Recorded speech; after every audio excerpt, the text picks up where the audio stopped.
श्रीगुरून् वैष्णवांश्च श्रीरूपं साग्रजातं सहगण रघुनाथान्वितं तं सजीवम् साद्वैतं सावधूतं परिजनसहितं श्रीकृष्णचैतन्यदेवं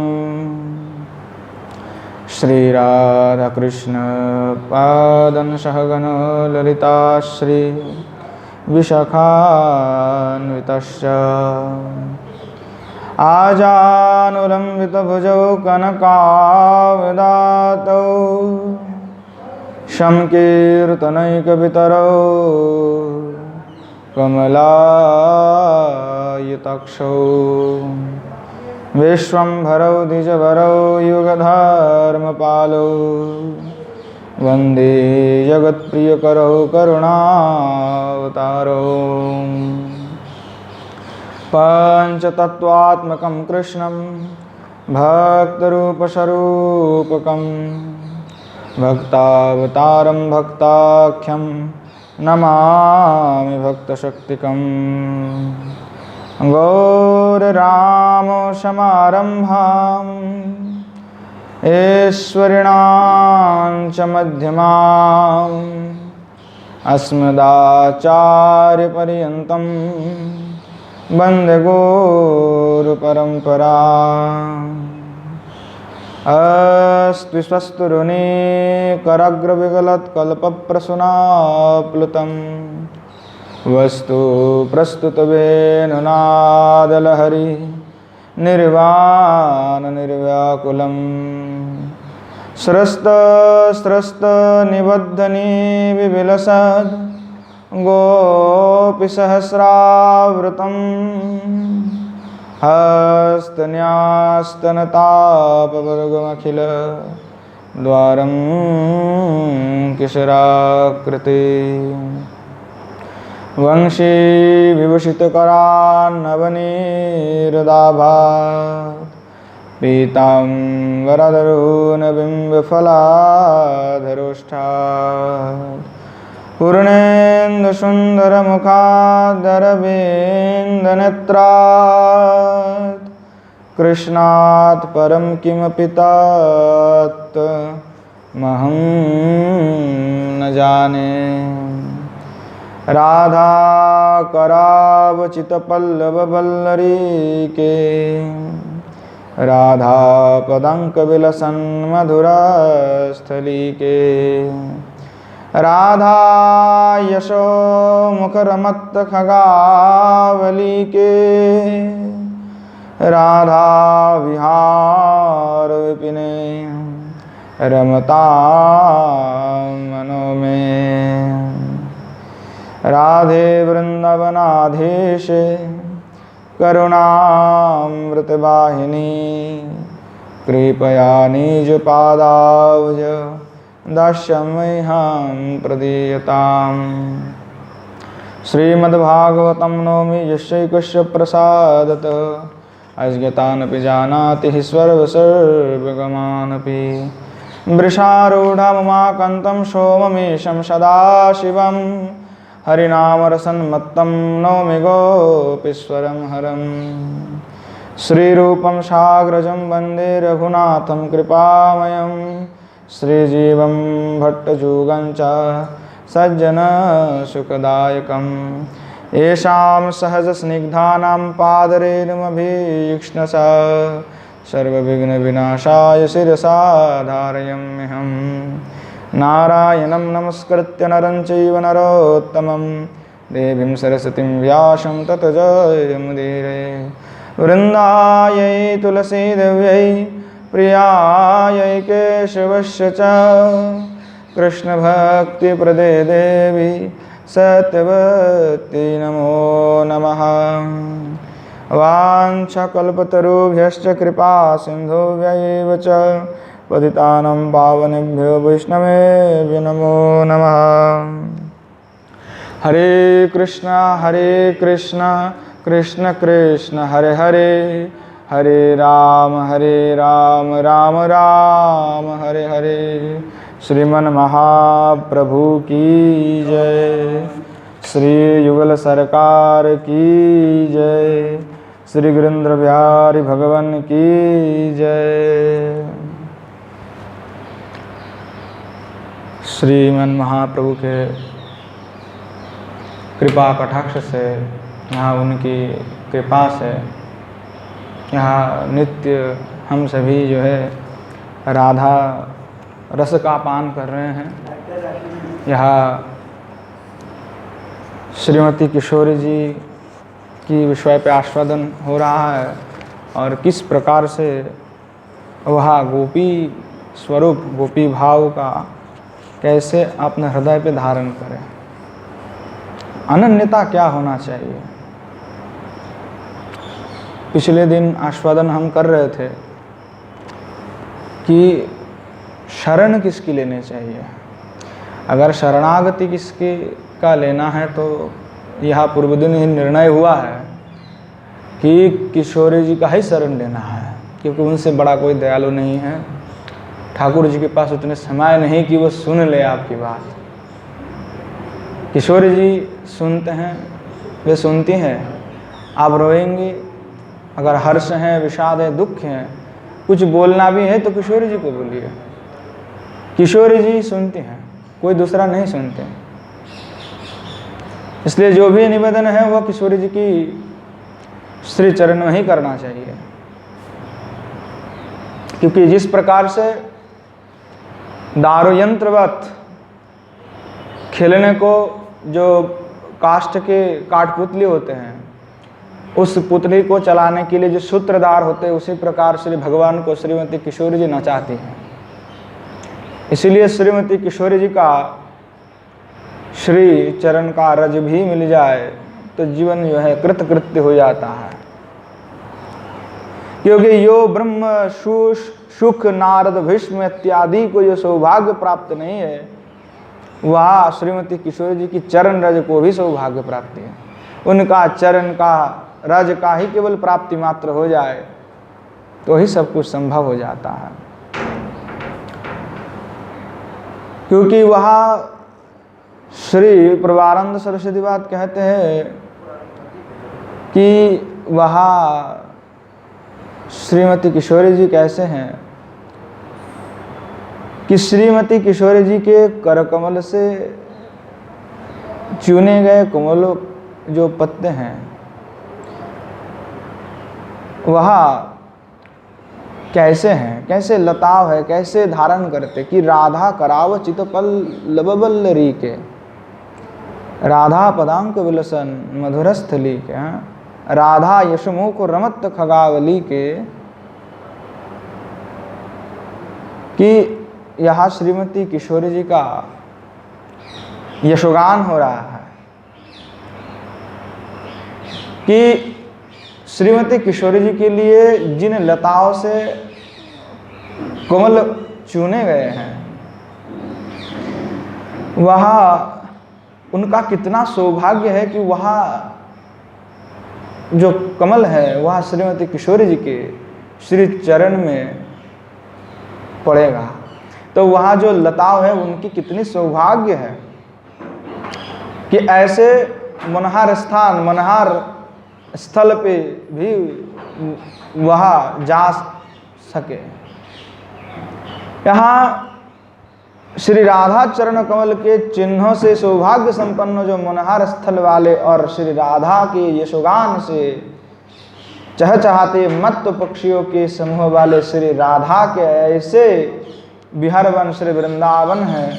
और इस वृंदावन में हमारा मन जो है निरंतर रमते रहे, हम ही प्रार्थना करते हैं कि हमारा मन बस इसी में रमे रहे। प्रभानंद सरस्वती कहते हैं मेरा मन रमे रहे, मैं चाहता हूँ कि इस वृंदावन में ही रमे रहे, बाहर ना रमे।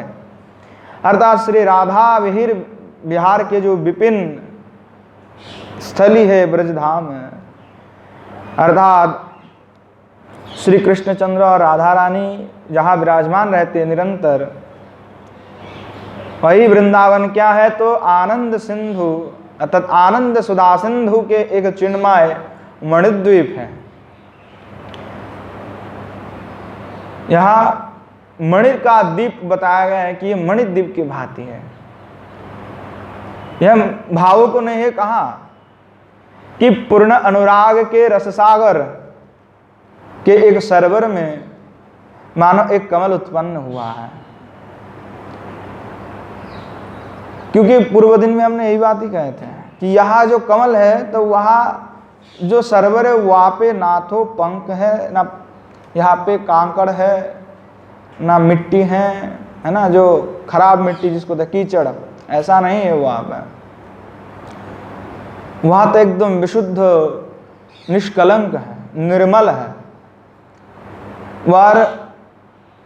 वहाँ उसका वर्णन करते हुए कि कितने शीतलता है, कितने मधुरता है, कितने सरसता है, कवि वो जो है थक गए हैं, भावुक को थक गए हैं कि कितने सरसता है, कितने मधुरता है, कितने रस है। यहाँ ऐसे सरोवर है कि मानो कि दुग्ध के सरोवर हैं, हाँ, निर्मल है। आजकल के दूध नहीं है जिसमें मिलावट हो, एकदम शुद्ध दूध है, मिलावट वाले नहीं है, विशुद्ध है, निष्कलंक है, निर्मल है। और उस समुद्र, उसी जो सरोवर है वहाँ पे श्रीमती किशोरी जी और श्री ठाकुर जी का उदय हुआ है। देवी सूर्य सहस्रस्यो भवे धूपोद्युत्थिता यदि भासदृशी सा स्यद भासस्तस्य महात्मनः। जैसे कि आकाश में सहस्र सूर्यों का एक साथ उदित होने से जो प्रकाश होता है, वहाँ श्री भगवान के जो प्रकाश है उस प्रकाश के पास भी फीका है। अर्जुन कहते कि भगवान श्रीमद् भगवद गीता में ही है कि जब भगवान ने अपना स्वरूप प्रकाश किया तो कहते हैं कि हजारों मानव सूर्य का प्रकाश अगर हो रहा है तो मुझे लगता है कि हजारों सूर्य भी मिलकर के ऐसा प्रकाश नहीं कर सकते जितना प्रकाश आपके इस प्रकाश से हो रहा है। तो उस दुग्ध के सरोवर में कहीं दुग्धसार सर्वस्व जो माखन है, नवनीत है, वह माखन रूप जो नवनीत है उस पंख में, अर्थात वह मिट्टी कैसा है तो नवनीत की भांति है और उसमें उत्पन्न हुआ है। तो उत्पन्न हुआ तो कितने शीतलता है, कितने मधुरता है, कितने सरसता है, कितने अद्भुत होंगे वह। तो इसी का वर्णन करते कह रहे हम हजारों हजारों सहस्र सहस्र सूर्यों का भी मिला देते तो वह प्रकाश के समक्ष कुछ नहीं है। ऐसे वृंदावन जो है, धाम जो है, अनुपम है। तो यहाँ सच्चिदानंद जो भगवान है उनमें मधुरता, सरसता, शीतलता अद्भुत है। भावुक क्या कहते हैं कि जो भक्त हैं वो कहते हैं, तो भावना में रहने वालों को भावुक कहा गया है। वो कहते हैं कि राधा विहार विपिन श्रीधाम वृंदावन जो है वो पूर्ण अनुराग के समुद्र है, एक सरज है। और उस सरोज में क्या है तो पीले पीले केसर है। वह कौन है तो श्रीमती किशोरी जी हैं। यहाँ क्या किशोरी जी और श्री ठाकुर जी है। तो आप कह रहा है कि मुख्य रूप से कहा सभी में तो किशोरी जी है, जय जितने भी गोपांगना वो सभी किशोरी जी का ही स्वरूप है। तो यहाँ जो पीले पीले जो केसर दिखाई पड़ते हैं, कितने आगणित केसर हैं, तो ये गोपांगना है, श्रीमती के स्वरूप ही गोपांगना है। और उन किशोर में जो पराग होते हैं, किशोर में पराग होता है, तो जो पराग है वो कौन है तो कृष्णचंद्र है। और जो मकरंद है वह श्रीमती राधा रानी है। तो इस तरह वह परत्व है जो श्रीमती का उत्कृष्ट है। भावुकों का ऐसे दिव्य अद्भुत चिंतन है, ऐसा रस सिंधु का व्याख्या उन्होंने किया कि उनकी जो पादारविंद की रज का चिंतन करता है, उनके नामामृत का रस का जो आस्वादन करता है, जो श्री भगवान है उसका वशीभूत हो जाता है। तथा श्रीमती किशोरी जी का चरण का स्मरण करने पर, उनकी नाम का आस्वादन करने पर श्री ठाकुर जी स्वयं ही वशीभूत हो जाता है। और श्रीमती किशोरी जी से क्या है तो कहते हैं कि उनके लिए उनके पास तो क्षमा मांगने की जरूरत भी नहीं है, क्योंकि वो कभी दोष देखते ही नहीं है, क्षमा कर ही देते हैं। ऐसा भगवान नहीं है। किशोरी जी वहाँ क्षमा अपने आप स्वतः ही कर देते हैं, मांगने की जरूरत नहीं उनसे, क्योंकि वो दयालु है। पूर्व दिन यहाँ जो शरणागति के तात्पर्य हुआ उसमें कह दिया गया था कि श्रीमती किशोरी जी के पास मांगने की आवश्यकता नहीं, वो तो ऐसे ही दे देते हैं। तो श्री वृंदावन धाम के दर्शन स्पर्श करने वाले और श्रीमती किशोरी जी का नाम लेने वाले, उनका तो प्रति श्री भगवान एकदम प्रसन्न हो जाता है, जो हृदय से लेते हैं। तो यहाँ कैसा है कि जिन भगवान की चरण धूलि को पाने के लिए योगी मुनिंद्र सब कोटि कल्प काल से तपस्या करते हैं कि उनका एक बार चरण धूलि हमें मिल जाए, रज मिल जाए। तो कैसे? यत पाद पंशुर बहुजन्म कृच्छ्रतो धृतात्मभिर्योगी विराप्यलभ्यः सएव यद्रेग विषय स्वया स्थिता किं वर्ण्यते दिष्टनतो ब्रजो कसाम। क्या कि जिन भगवान के चरणों की धूलि जन्म जन्मांतर की तपस्या से नहीं मिलता, वे स्वयं ग्वाल बाल के बीच में खेल रहा है, यही ब्रज में। जो भगवान अर्थात पादपांशु, अर्थात पादपांशु का अर्थ होता है वृक्ष की किरण। तो वृंदावन के वृक्ष के किरण बड़े बड़े योगिंद्र, मुनिंद्रो, अमलात्मा, ये सब बहुत तपस्या करने पर भी नहीं दिखते। जो वृंदावन के वृक्ष का जो किरण है, जो तेज है, जो प्रकाश है, कि श्री वृंदावन जो है वहाँ हर एक प्रकार के वस्तु जो यहाँ सब दिव्य से दिव्य है। वहाँ पे सब क्या है को कल्प वृक्ष है, वहाँ उनके सामने तो कल्प वृक्ष भी कुछ नहीं है, क्योंकि वहाँ जो श्री धाम वृंदावन के वृक्ष है, कई ना कई वृक्ष के ऊपर किशोर जी का हाथ पड़े हैं। जो वृंदावन के मार्ग है, जो रज है, उस रज के ऊपर श्री भगवान चले हैं। किसी ना किसी वृक्ष के ऊपर लीला तो नित्य हो रहा है, तो किसी ना किसी वृक्ष पर तो उनका हाथ पड़े हैं। यह तो हम नहीं कह सकते नहीं पड़े हैं, पड़े हैं अवश्य ही। तो कितना अद्भुत है। तो उनके सामने क्या है तो कल्प वृक्ष भी झांक मारते वृंदावन के वृक्ष के सामने। तो कल्प वृक्ष से आप कुछ भी मांगोगे कल्प वृक्ष दे देगा, विमान देगा, अप्सरा मांगोगे अप्सरा देगा, संपत्ति मांगोगे संपत्ति देगा, धन मांगो तो धन दे देगा। पर कल्प वृक्ष को आप कहो कि हमें प्रभु से मिलवा दो, हमें प्रेम दिलवा दो, हमें भक्ति दिलवा दो, कल्प वृक्ष नहीं दे सकता। क्योंकि कल्प वृक्ष का काम है वह कल्पना को साक्षात साकार करना। वहां भी कौन से कल्पना, जो विषय कल्पना हो। पर वृंदावन के वृक्ष है, उसके सामने कल्प वृक्ष तुच्छ है, क्योंकि वह प्रेम प्रदान करने वाला है। प्रभु की वहां जो साक्षात्कार उनको हुआ है, प्रभु के हस्त का चिन्ह भी उनमें विराजमान है। कभी तो नखसद भी है, तो कभी किशोर जी ने पकड़ा, तो कभी ठाकुर जी ने पकड़ा। तो यह कल्प वृक्ष का सौभाग्य कुछ नहीं, उनके सामने सब व्यर्थ है। वृंदावन में अगर वृक्ष के पास तुम प्रेम मांगोगे तो प्रेम देगा, भक्ति मांगोगे तो भक्ति देगा, पर विषय मांगने पर विषय नहीं देगा। क्योंकि वह विषय नहीं देता, वह प्रेम देता है, वह भक्ति देते हैं, यही उनका काम है। और सर्व शक्तिमान जो प्रभु है, जो अनंत ब्रह्मांड के अधिकारी है, वह भगवान को प्राप्ति कराने में समर्थ है। पर कल्प वृक्ष में ऐसा नहीं है, वह तुच्छ है, इसलिए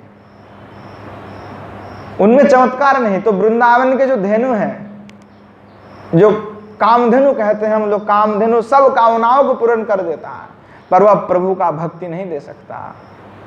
पर वृंदावन के गो धेनु वह दे सकता है, क्योंकि उनमें सामर्थ्य है, ये अद्भुत है। तो इसलिए वृंदावन के जो भी है वृक्ष हैं, कल्प वृक्ष हैं, यह कल्प वृक्ष से अधिक अनंत अनंत गुण श्रेष्ठ है। जो वृंदावन के धेनु है वह भी एक कामधेनु से भी श्रेष्ठ है। वह ऐसा सब कुछ दे सकता है, प्रेम, भक्ति, राग, अनुराग सब कुछ देने वाला है। तो वृंदावन के हर एक वस्तु जो है वह दिव्य है। क्या हुआ एक बार कि हरिदास महाराज के जो शिष्य थे तानसेन,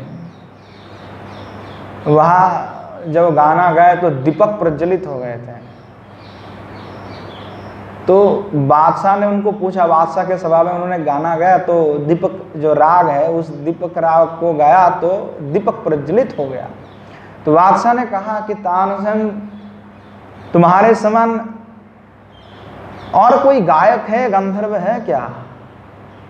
तो तानसेन ने कहा कि बस महाराज आप कृपा करो, हाँ, इतनी प्रशंसा हमारी नहीं होनी चाहिए, हमारे श्री गुरुदेव से तो आपने कभी मिला नहीं, वह तो उनके सामने हम कुछ भी नहीं है। तो बादशाह ने कहा कि कौन है वे, हमें भी ले चलो कभी दर्शन कराने के लिए। तो उन्होंने कहा कि हरिदास स्वामी हैं, हमारे गुरुजी हैं। तो बोले कि राज दरबार पे ले आओ। तो वो कहे तानसेन की वो राज दरबार पे नहीं आते हैं, उनकी जरूरत ही नहीं है राज दरबार की, वह तो श्रीधाम वृंदावन में विराजमान रहते हैं और उन्हीं के वहीं पे राग है, आसक्ति है, वो नेत्र गमन नहीं करते। तो राजा जो छद्म वेश बना करके आए उनसे मिलने के लिए। तो वह महात्मा का उनका दर्शन उन्होंने किया और गाना सुना और फिर बड़े खुश हुए और कहा कि बताइए क्या दे सकते हैं आपके लिए, आप क्या चाहते हैं? तो हरिदास स्वामी ने कहा कि जाओ केसी घाट में, और केसी घाट के जो घाट है वो घाट पे एक कोना टूटा हुआ है, उस कोने को आप ठीक करवा दो बस। तो आए केसी घाट, वो गया देखने के लिए और जो देख करके आया, जब महात्मा के पास लौट करके आया हरिदास स्वामी के पास के, महाराज हम उससे प्रार्थना करते हैं, हमने जो देख करके आया अगर हम अपने समस्त धन को भी बेच देंगे तो वहाँ जो रत्न हमने देख करके आया घाट में, जो पदार्थ से बनी हुई घाट, वह हमारे पास नहीं है, उपलब्ध नहीं है। हम सारे धन भी अगर से वह खरीदने जाए तो भी वो मिलेगा नहीं, पदार्थ ही नहीं है। तो हरिदास स्वामी कहा कि तुम्हारा बड़ा सौभाग्य है कि तुमने दर्शन कर लिया। तो वृंदावन के कोई भी वस्तु जो है वह साधारण प्राकृत नहीं, वो चिन्मय दर्शन किनका होगा? जिनके हृदय पवित्र होगा, विषय से जिसका, क्योंकि विषय से युक्त जो इंद्रिया है वह दिव्य वस्तु का अनुभव नहीं कर सकता, दर्शन नहीं कर सकता।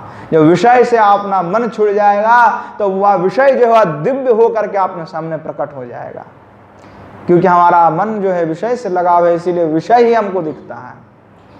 जब हमारा मन प्रभु के प्रेम में रम जाएगा, यह विषय छोड़ जाएगा, तो विषय का दर्शन नहीं होगा, तब तो आनंद का दर्शन होगा। तो यह भूमि जो है वो जैसा है वैसा प्रतीत तो होता है, पर ऐसा नहीं है जो प्रतीत हमारे सामने में हो रहा है, ऐसा है नहीं बिल्कुल। यह परम पावन भूमि है। इसीलिए कहा श्रीमद् भागवत में यद पाद पंशु, कि जिस वृंदावन की धूल को पाने के लिए जन्मों जन्मांतर की तपस्या योगींद्र मुनि करते हैं, पर भी उनको नहीं मिलता, प्रार्थना करते हैं, तपस्या से भी वह नहीं प्राप्त हो सकता। तो वृंदावन धाम के जो भी वृक्ष है, चाहे तुलसी है, कदम्ब है, निम्ब है, तमाल है, यह जो भी वृक्ष है वह कल्प वृक्ष से भी श्रेष्ठ है, अति श्रेष्ठ है। वह सब कुछ प्रदान कर सकता है आपको। सब कुछ का मतलब विषय भोग नहीं, प्रेम, राग, अनुराग, भाव, भक्ति, आसक्ति, यह प्राप्त करा सकते हैं। यही सब तो चाहिए, ये तो असली चीज तो यही है। विषय तो कभी रहता है तो कभी छूट जाता है। आज जो जिसके पास पैसा हो काल उसके पास ना हो, जो काल जिसके पास था नहीं वो आज बड़े धनी बन गया हो। हाँ, ऐसा जीवन में हुआ है। और वो कब तक रहेगा कोई पता नहीं है, पर धन तो असली यही है जो प्रेम धन है। तो वहाँ श्रीमती किशोरी जी और श्री ठाकुर जी यहाँ इस वृंदावन के जो मंगलमय जो वृक्ष है, उस मंगलमय वृक्ष के ऊपर उनका तो कभी हस्तारविंद से उनका हस्त गिरे पड़े हैं।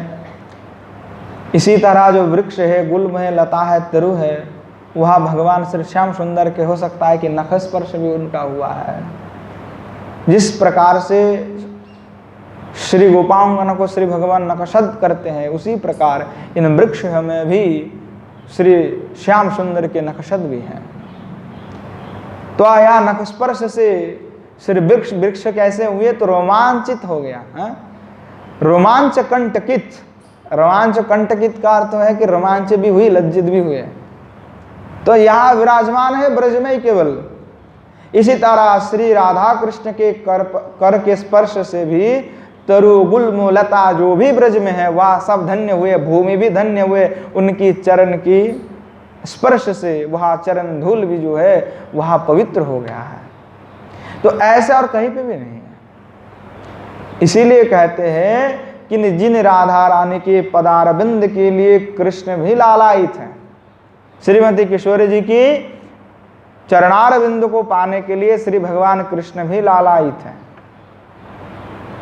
इसीलिए कहा कि राधा कराव चित पल्लव वल्लरी के, राधा पदांक विलसन मधुरस्थली के,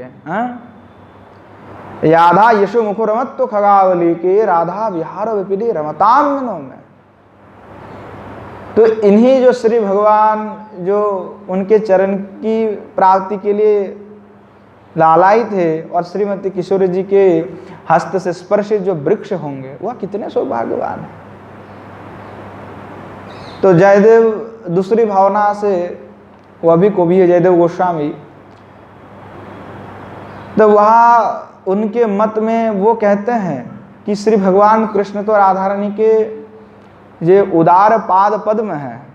उदार क्यों कहा? तो ऐसा कोई है नहीं उदार। उन उदार पाद पद्म अर्थात आप उनके चरण कमल को आपने सिर पर पधरवाना चाहते हैं श्री भगवान कृष्ण।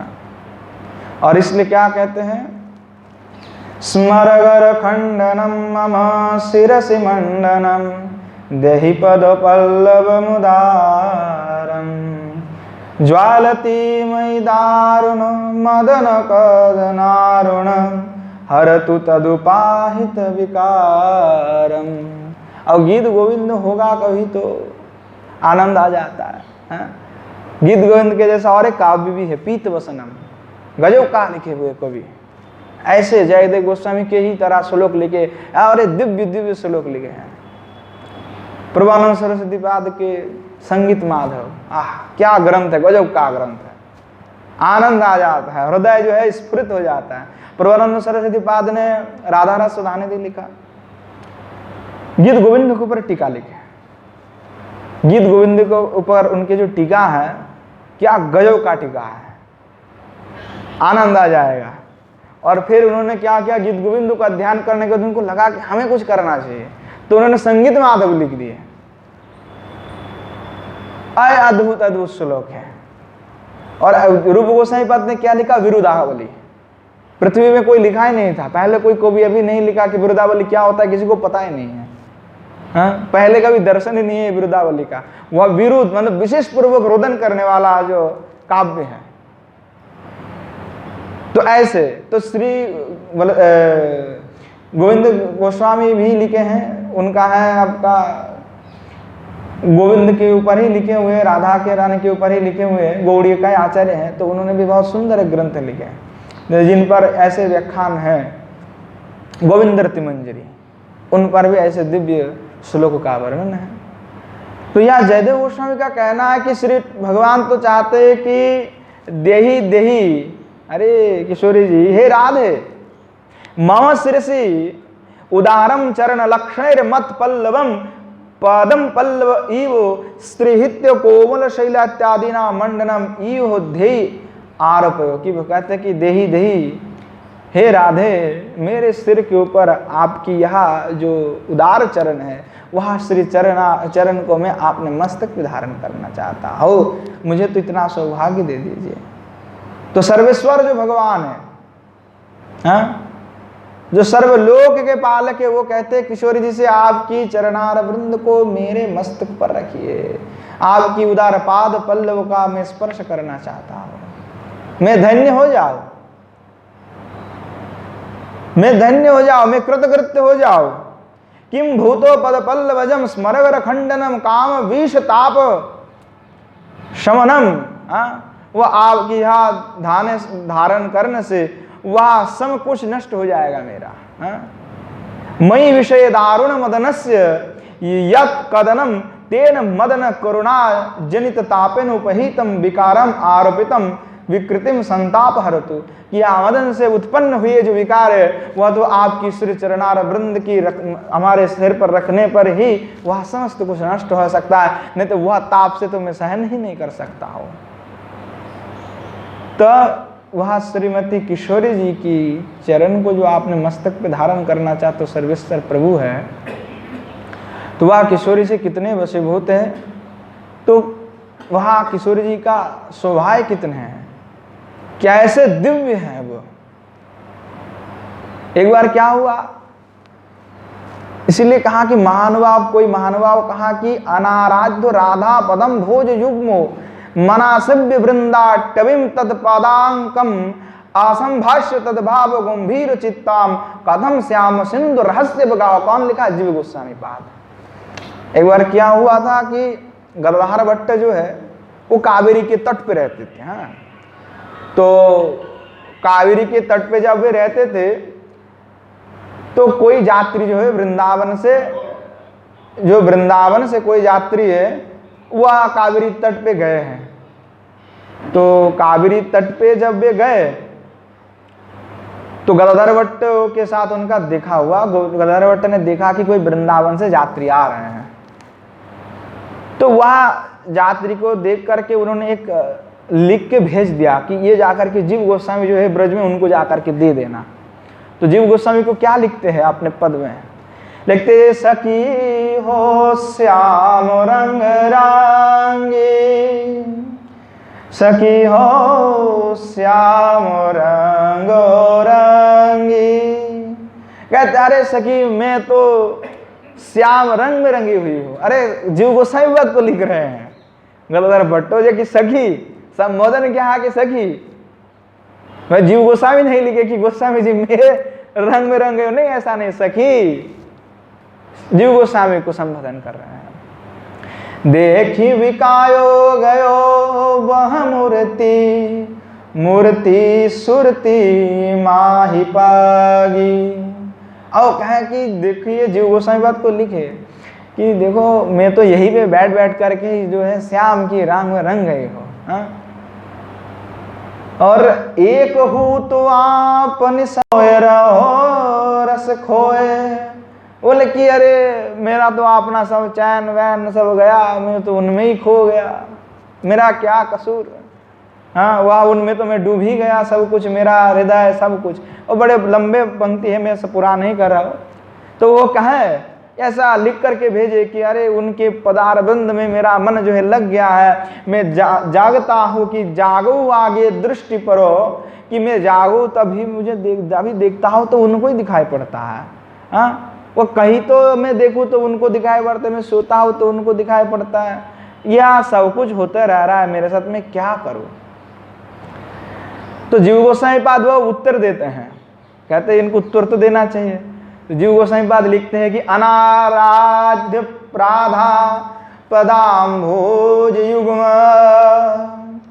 मनास्यु वृंदाटविं तद पदांकम असंभाष्य तद भाव गभीर चित्ता कथम श्याम सिंधु रसस्यावगाहा।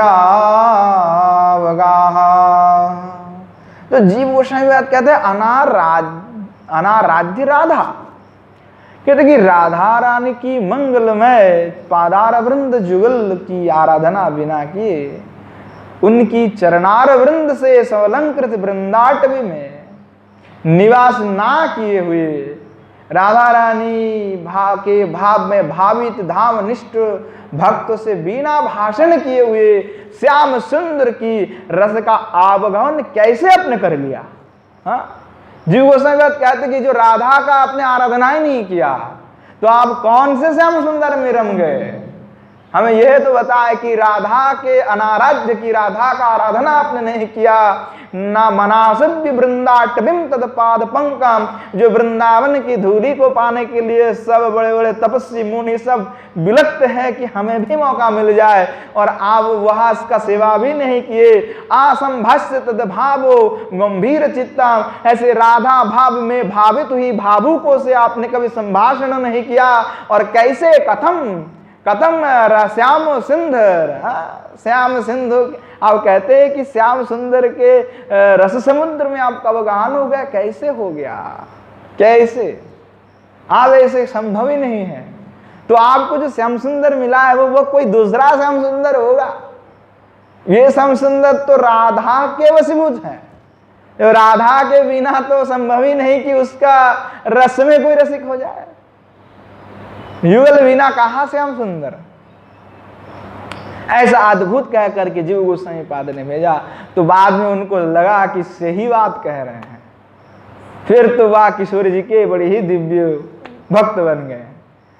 तो राधा दास्य मपास या प्रतयते गोविंद संगशया, सोहम पूर्ण सुधारुचे परिचयम राकम बिना कांक्षति, किंचा श्याम रहित प्रवाह लहरी बीजम न जेताम विदु, ते प्राप्यपि महामृतम बुद्धि महोम बिंदुम परम प्राप्नुयुः। राधा रस सुधानिधि में प्रभानंद सरस्वती बात कहते हैं कि जो व्यक्ति श्रीमती किशोरी जी की कृपाओं को नहीं पा करके, उस कृपाओं को कैंकर्यों को त्याग करके श्री लाल जी की प्रेम की आशा तथा उनका प्रेम को पाने की प्रयत्न करते हैं, वह मानो पूर्णिमा की रात्रि के बिना ही जो पूर्ण चंद्रमा का दर्शन चाहता है। हाँ? और क्या कहा जाए कि श्रीमती किशोरी जी की कृपा उन रस में रसिक ना होकर के कोई चाहता है कि वह श्री भगवान कृष्ण को प्राप्ति कर लेगा, भगवान कृष्ण से उनका जो है संपर्क हो जाएगा। वह प्रेम प्राप्ति की बात चल रहा है कि मधुर रस की। यहाँ पे दूसरे कोई भक्त प्राप्त कर सकते कृष्ण को, ऐसी बात नहीं है कि, परंतु जो मधुर रस में रसिक होना चाहते उनके लिए कहा जा रहा है। किसी दूसरे के लिए नहीं, कोई जो सखी भाव है वो कर सकते, उसको क्या राधा से मतलब, उनको कोई मतलब नहीं है। वात्सल्य में श्रीमती किशोरी से क्या मतलब, वो तो तब तो यशोदा माता से जाकर के संबंध रखे।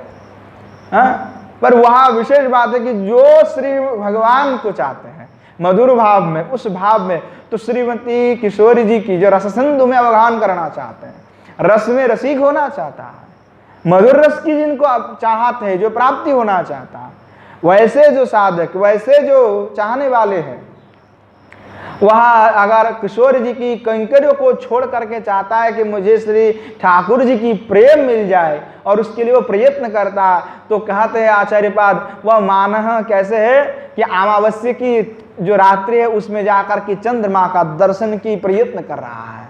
तो अमावस्या की रात्रि में थोड़ी ना चंद्रमा उठता है और ना ही उसका दर्शन हो सकता है। अर्थात राधा बिना तो कृष्ण आधा है और उसका चंद्रमा तो गायब है, वहां कुछ नहीं है, वह अद्भुत है। इसलिए कहते हैं जो व्यक्ति श्याम सुंदर की रति की प्रवाहंब तरंग में डूबना चाहता है, वह राधा के बिना संभव ही नहीं है, क्योंकि रस जो है वह तो श्रीमती किशोरी जी के कारण ही रस प्राप्ति है।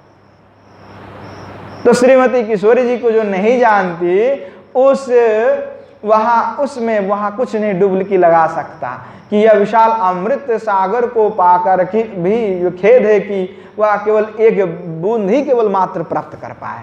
अगर वह चाहता है कि मैं राधा के बिना कृष्ण को प्राप्त करूं, तो मानो कि बड़े अमृत का समुद्र से उसने कुछ एक बूंद ही प्राप्त कर लिया हो। वह भी एक बूंद प्राप्ति करेगा कि नहीं करेगा उसका भी कोई पता नहीं है, क्योंकि शिव जी पार्वती जी से कहते हैं कि समस्त ब्रह्मांड की जो भूत भविष्य और वर्तमान में जो ब्रह्मांड है, जितने जीव है, उन सब की दुख सुख को मिला लो तो श्रीमती किशोरी जी की प्रेम की समुद्र में मानो एक बूंद की तरह होता है। तो जिसको प्रेम मिला वह एक बूंद की भी मिलता है कि नहीं मिलता उसका भी कोई ठिकाना नहीं है। तो श्रीमती कि किशोरी जी की बिना अर्थात जैसे बिना राका पूर्णिमा के निर्मल निष्कलंक पूर्ण चंद्र का रसस्वादन जो करना चाहता है, उनके लिए तो श्रीमती किशोरी जी का संपर्क करना ही पड़ेगा, उन्हीं की चरण में आश्रय लेना ही होगा, नहीं तो वह संभव ही नहीं है। तो इसलिए वह श्री कृष्णचंद्र अनंत अमृत प्रेमानंद सिंध है, तो उनको पाकर के उनका साथ मिलना चाहिए। उनको पाकर के भी वो स्वाद उनको नहीं मिलते जो श्रीमती किशोरी जी से दूर हैं, जो किशोरी जी के सानिध्य में नहीं है, उनको वह रस का प्राप्ति नहीं हो सकता। वह रस स्वाद उस आस्वादन उस रस का प्राप्ति तभी संभव है जब श्रीमती किशोरी जी का वह आराधना करें, उनकी आराधना से वह संभव है। तत् श्रीमती राधा रानी के आराधना बिना किए वह स्वाद जो है कभी नहीं मिल सकता, असंभव है वो। क्योंकि श्री भगवान कृष्ण के प्राकट्य का एक निश्चित स्थान है। जैसे सूर्य नारायण का प्रखर प्रकाश हर जगह फैले हुए है, लेकिन उसका प्राकट्य कब होता है? उनका प्राकट्य अर्थात आप वह निश्चित एक ही स्थल पे ही होता है। जैसे अपने दर्पण सूर्य के सामने रखेंगे तो सूर्य दर्पण में आ जाएगा, आता है ना। अर्थात सूर्य का प्रतिबिंब दर्पण में ही हो सकता है। अगर कोई लकड़ी अगर ऐसे रख देंगे तो उस पर दर्पण होगा नहीं, कुड्डी पर रख देंगे तब भी नहीं होगा। लेकिन जलपूर्ण अथवा दर्पण से जटित जो काष्ठ आदि है उसमें फिर हो जाएगा। जल भर के अगर रख देंगे तो उस घड़ा में भी हो जाएगा सूर्य का दर्शन। तो इसी प्रकार से श्री भगवान कृष्ण है वह कृष्णचंद्र अनंत माधुर्य है, और उनका प्राकट्य जो है उसी प्रकार जैसे प्रतिबिंब के रूप में जीव पर होता है। तो आनंद सिंधु जो कृष्णचंद्र है, उस कृष्णचंद्र की आत्मा क्या है? तो पूर्व में हमने सुना कि कृष्णचंद्र का आत्मा कौन है? श्रीमती राधा रानी है।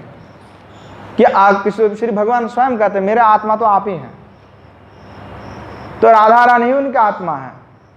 अर्थात उनका प्रकाश कहाँ पर होता है? राधा रानी में, क्योंकि वो आत्मा राम है। आत्मा रमती थी आत्मा राम, तो आत्मा में रमन करने वाले तो श्रीमती किशोरी जी में रमन करने वाले जो है वो आत्मा राम है। और ब्रह्मित कहाँ पे होता है? सूर्य आदि का, तो दर्पण आदि में जल के परिपूर्ण घड़ा में प्रतिबिंबित, तो आत्मा में ही उसी प्रकार भगवान जो प्रतिबिंबित होता है सारे जीव में, और उसी प्रकार से श्रीमती किशोरी जी में ही उनका प्रकाश है, पूर्ण प्रकाश, माधुर्य का प्रकाश। इसी में कह रहा है कि श्रीमती किशोरी जी की जो सखियां हैं ललिता विशाखा आदि, उनमें भी श्री भगवान कृष्ण का प्राकट्य होता है, क्योंकि वह एकदम निकटतम है। इसीलिए अनुगमन अगर करना है तो उन्हीं का ही किया जाए।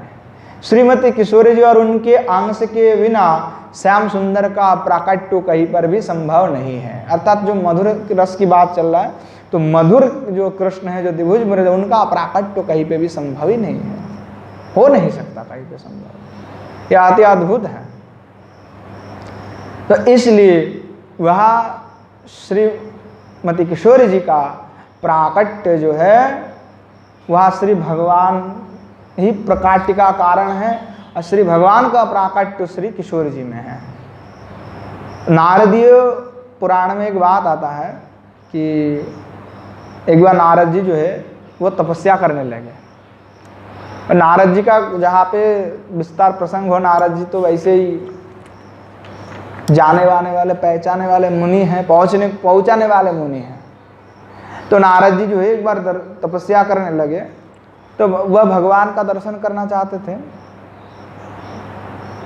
तो कई सखी प्रकट हुए, तो वो सखी जो प्रकट हुए उन्होंने नारद जी को लेकर के जो है वह कुसुम सरोवर का घाट पर जाकर के उनको स्नान कराया। तो श्री नारद भगवान जब स्नान कर रहे थे तो स्नान करते करते वह सरोवर के जो दिव्य सौंदर्य माधुर्यों का आस्वादन करते हुए स्वयं ही जो है सखी बन गए। हाँ, तो उसके बाद क्या हुआ कि तब तक कोई दूसरा सखी आई और उनको लेकर के किसी दूसरे घाट पे लेकर जाकर के उनको स्नान कराने लगे। तो जैसे स्नान कराया तो स्नान कराते ही नारद जी को ज्ञान हो गया। तो आपने आप क्या हुआ, परस्पर परम ब्रह्म स्वरूप अर्थात श्री भगवान कृष्ण का ही जो लादिनी शक्ति स्वरूपा श्रीमती किशोरी जी है, उनका स्वरूप और उनका दिव्य रस का जो स्वरूप है वो अपने आप स्फुरित होने लगा नारद जी में। तो वहाँ क्या है, किशोरी जी यहाँ जो किशोरी का जो सरोवर है जहाँ पे श्री भगवान विलास करते राधा कुंड है, कुसुम सरोवर है, तो यह आदि अद्भुत अद्भुत सब सरोवर है जहाँ ऐसे चमत्कार होता है।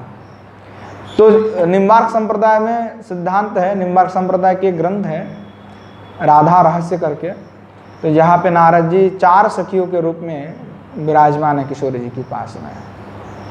एक ही नारद जी 4 अंश प्रकट करते हुए वह 4 सखी के रूप में श्रीमती किशोरी जी के साथ विराजमान है। तो यह क्या है कि श्री नारद भगवान भी सखी बन गए। तो सब जोगिंद्र मुनि चाहते हैं कि ऐसे सौभाग्य हमें भी मिले, पर मिलना सबका होता नहीं है, क्योंकि वह अति की अद्भुत जो प्रेम है वह माधुर्य तो तभी संभव है जब किशोरी जी कृपा कर दे, तभी संभव है। तो यहाँ इसीलिए जो है ब्रज में सब कुछ दिव्य है, सब कुछ दिव्य है। बृहन्नारदी पुराण में इसका उल्लेख भी है, जो हमने घटना सुनाया बृहन्नारदी पुराण में इसका उल्लेख भी है। तो यहाँ श्रीमती किशोरी जी का जो गुणगान है राधा सुधा निधि में भी किए हैं। किशोरी जी का चरण की रज प्राप्ति बिना वह प्रेम प्राप्ति संभव कभी नहीं हो सकता। श्रीमद् भागवत में भी यही कहे हैं कि जो हंस सारस कारंडव शूक पीक मयूर जो विहंग है, जो पक्षी है, वे ब्रज के पक्षी भी सामान्य नहीं है। मुनिंद्रगण भी उन्मुक्त होकर के भगवत गुणगान करने के लिए यहाँ पे विहंग अर्थात पक्षी बन करके आते हैं। तो उसका श्रीमद् भागवत में भी उल्लेख है, प्रायो वतम विहगा मुनयो वनस्मिन् कृष्णे क्षितं तदहितं कलवेणुगीताम् आरुह्य ये द्रुमभुजान् रुचिरो प्रबालान् शृण्वन्त्यमेलितदृशो विगतन्यवाचः।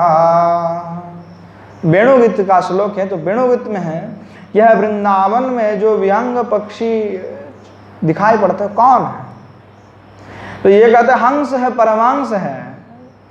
वह श्रीमती राधा रानी के यश का उन्मुक्त होकर के गान करते हैं और सुख पीक मयूर आदि के रूप में भी सब विराजमान है।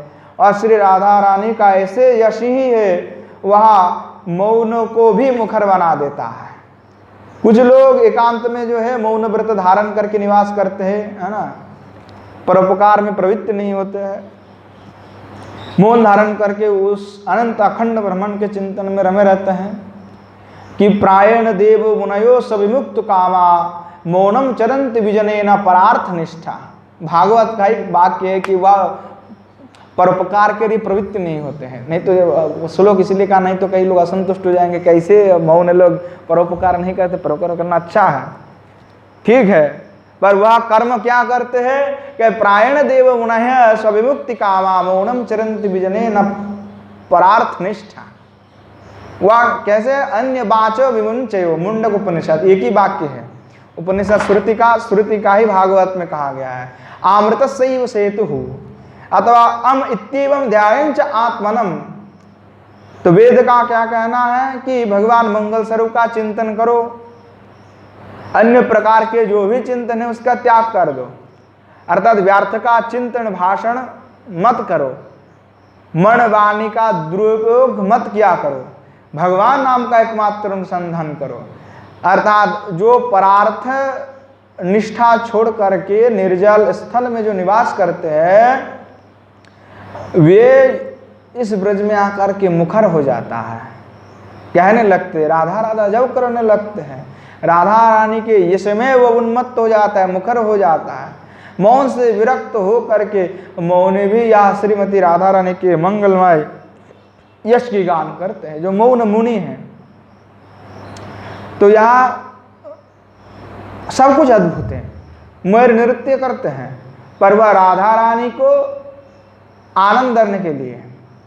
तो वृंदावन के अधिष्ठात्री श्रीमती किशोरी जी हैं और वृंदा विपिन में श्री ठाकुर जी और श्रीमती किशोरी जी है, वह विहार करते हैं, क्रीड़ा करते हैं। तो विहार स्थली और क्रीड़ा स्थली दोनों ही यहाँ पे विद्यमान है और ये नृत्य हो रहा है।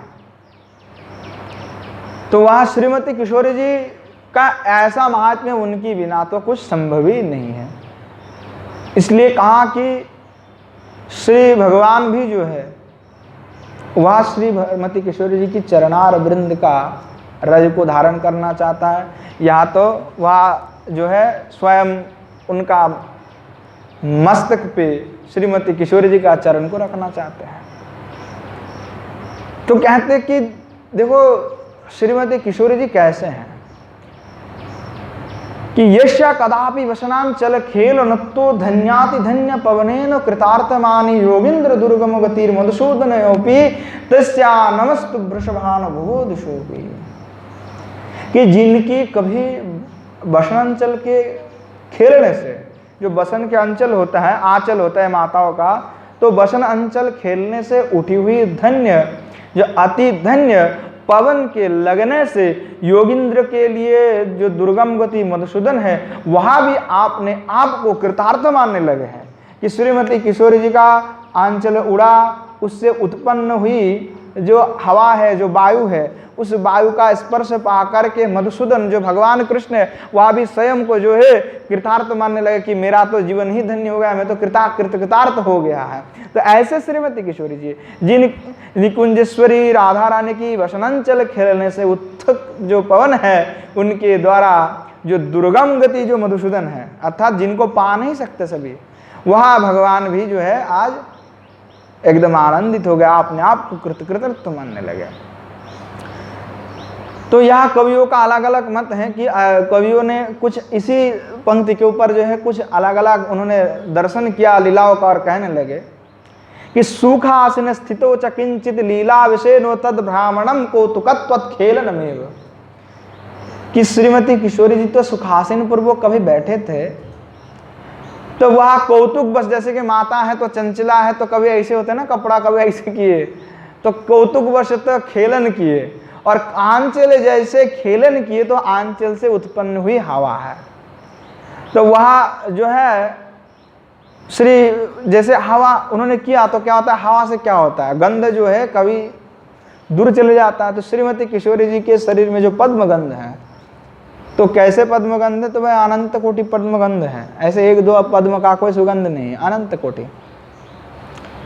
तो वह पद्म की गंध जो ऐसे किए तो वह जो है आपने हवा से श्री भगवान की ओर चले गए, और वह जाकर के वो जो दिव्य सुगंध श्री मदन मोहन श्याम सुंदर को जब प्राप्त हुआ तो वह स्वयं को कृतार्थ मानने लगे।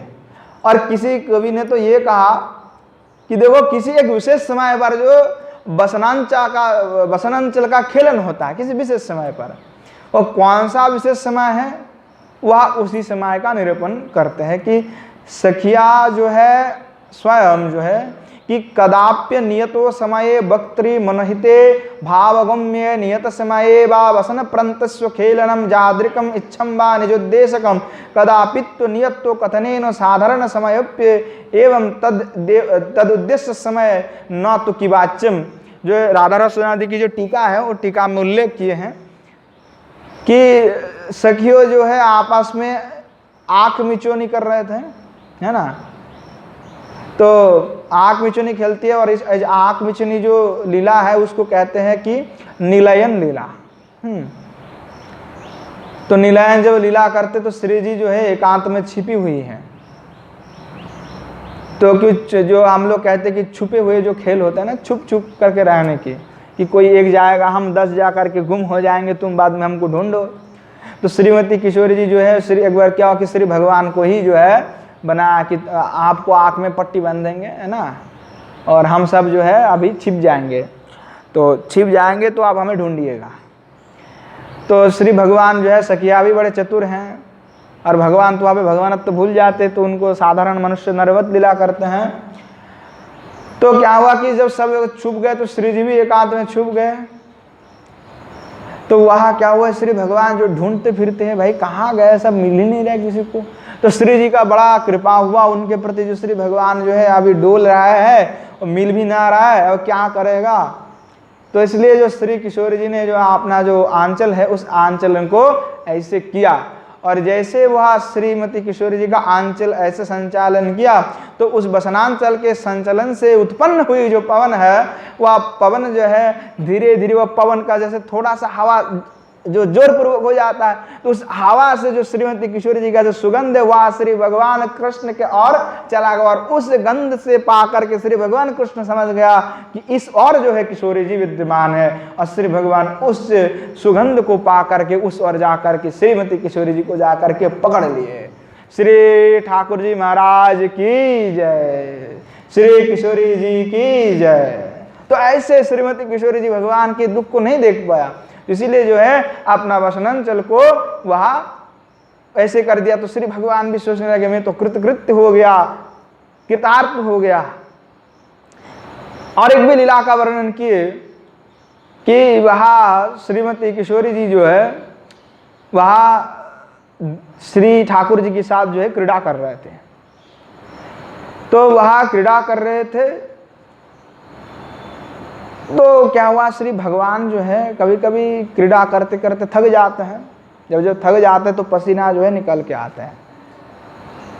तो वहाँ स्वेद को, जो स्वेद उनके श्री शरीर से जो निकली हुई स्वेद है, उन स्वेद को हटाने के लिए भी श्रीमती किशोरी जी ने वह वसनांचल को व्यवहार किया है।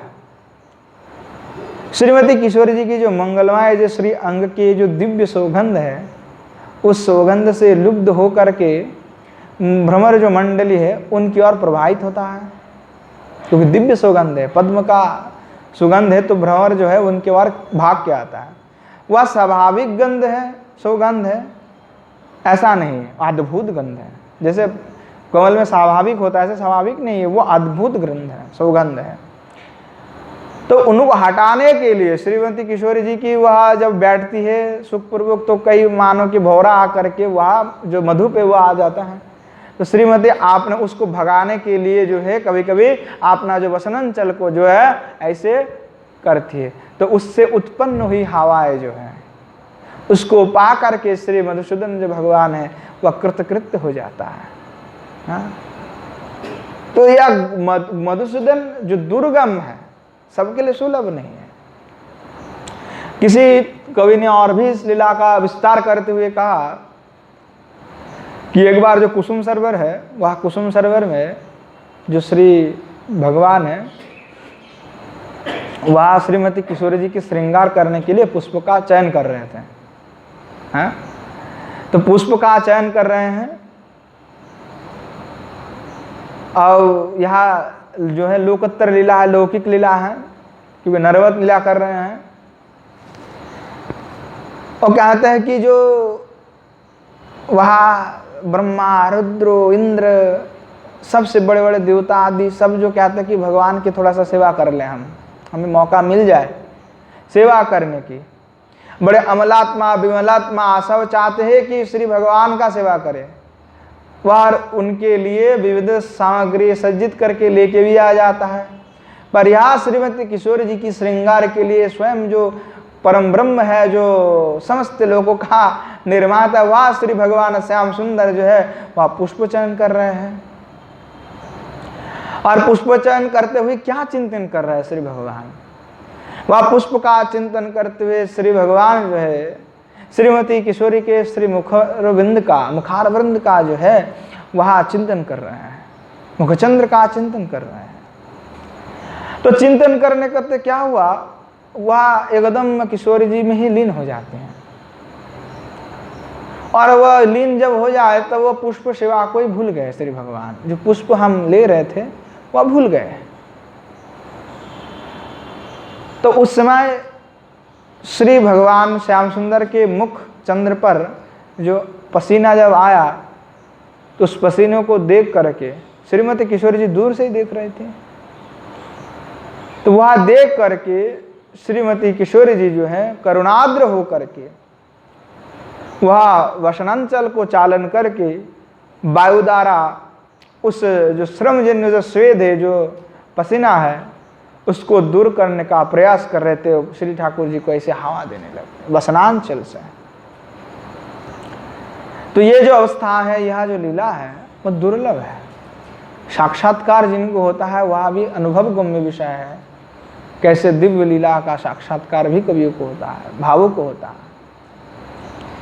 तो इस जो श्रीमती किशोरी जी हैं वह उनके ऐसे दिव्यता है, इनका माधुर्य ऐसा, श्री भगवान भी उन रस में रसिक हैं, उन किशोरी जी में आसक्त हैं और आसज्य हैं।